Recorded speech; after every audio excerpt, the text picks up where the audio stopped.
আসসালামু আলাইকুম রহমতুল্লাহ। ওয়ালাইকুম আসসালাম। ভাইজান, আপনারা কোথায় যাচ্ছেন? আমরা ইসলাম শিক্ষার জন্য বাগদাতে যাচ্ছি।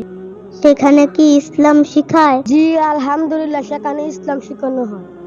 আচ্ছা ভাই, তাহলে আমরা আসি। আসসালামু আলাইকুম। ওয়ালাইকুম আসসালাম। আল্লাহ, আমিও যদি বলতে পারতাম।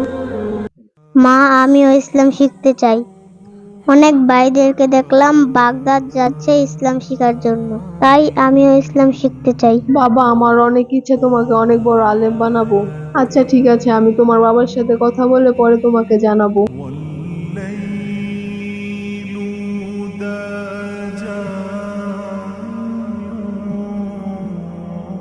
বাবা আব্দুল কাদের, শুনে যাও। মা, আসসালামু আলাইকুম। ওয়ালাইকুম আসসালাম। মা, আমাকে ডেকেছেন? হ্যাঁ বাবা, ডেকেছিলাম, বসো।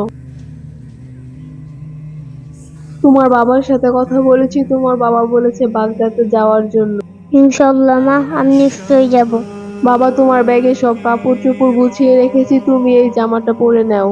এই জামাতে 40টা স্বর্ণ মুদ্রা সেলাই করা আছে, প্রয়োজনীয় কাজে লাগাবা। বাবা, একটা কথা সবসময় মাথায় রাখবা, কখনো মিথ্যা কথা বলবা না, সবসময় সত্যের পথে চলবা, সদা সত্য কথা বলবা। জি মা, ইনশাআল্লাহ আমি চেষ্টা করব। মা, তাহলে আমি আসি। আসো বাবা, ফি আমানিল্লাহ।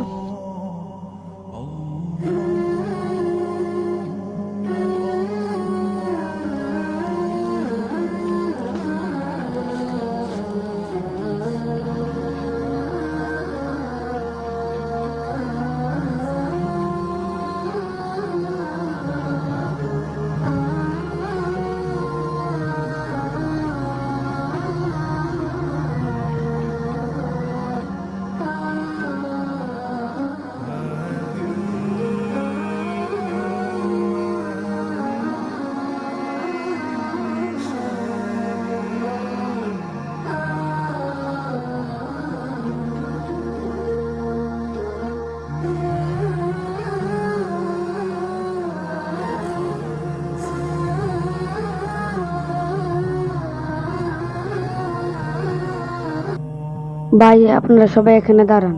আমরা সবাই এখানে একটু বিশ্রাম নিব, পরে রওনা দিব। জি ভাই, ইনশাআল্লাহ।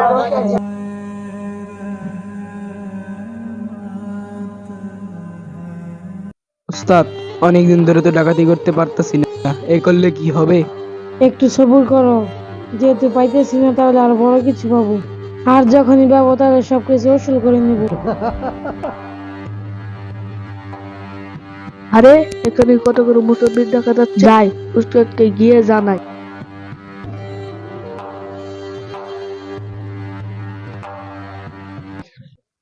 উস্তাদ, উস্তাদ, হ্যাঁ বলো, বসো। ওদিকে কতগুলো মানুষ দেখা যাচ্ছে, তারা কাফেরা নিয়ে যাচ্ছে। তাই নাকি? তাহলে চলো এখনই যাই, তাদেরকে খালি করে আসি। জি জি উস্তাদ। উস্তাদ।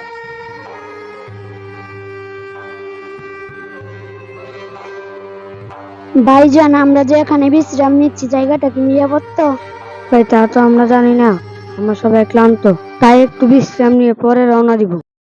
উস্তাদ, এখনই কি হামলা করবেন? আমি যখন তোমাদেরকে ইশারা করবো তখন তোমরা হামলা করবা। জি উস্তাদ।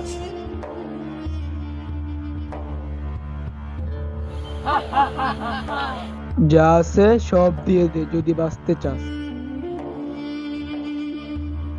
দেখো, তোমাদের যা যা আছে সবকিছু দিয়ে দাও, আমরা তোমার কিচ্ছু ক্ষতি করবো না, না হলে কিন্তু ভালো হবে না।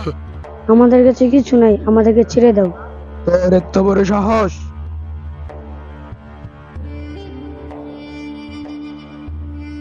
যদি বাঁচতে চাস সবকিছু দিয়ে পারা। এই ছেলে, সবাই পালিয়ে গেল, তুমি পালাও না কেন? আমি বাগদাদ যাব, তাই আমি পালাইনি। কি? বাগদাদ? বাগদাদ যেয়ে তুমি কি করবা? আমি সেখানে গিয়ে পড়াশোনা করব। তুমি তো বাগদাদ যাচ্ছ, তুমি কি খালি হাতে যাচ্ছ? তোমার সাথে কি আছে? আমার কাছে 40টা স্বর্ণ মুদ্রা আছে। কোথায় দেখি?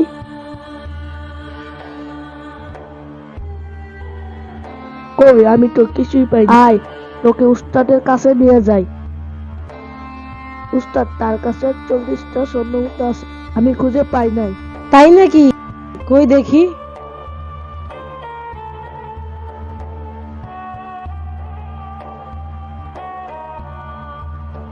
আরে এ তো খাঁটি পাক্কা সোনা। আরে এই ছেলে, তুমি তো অনেক বোকা।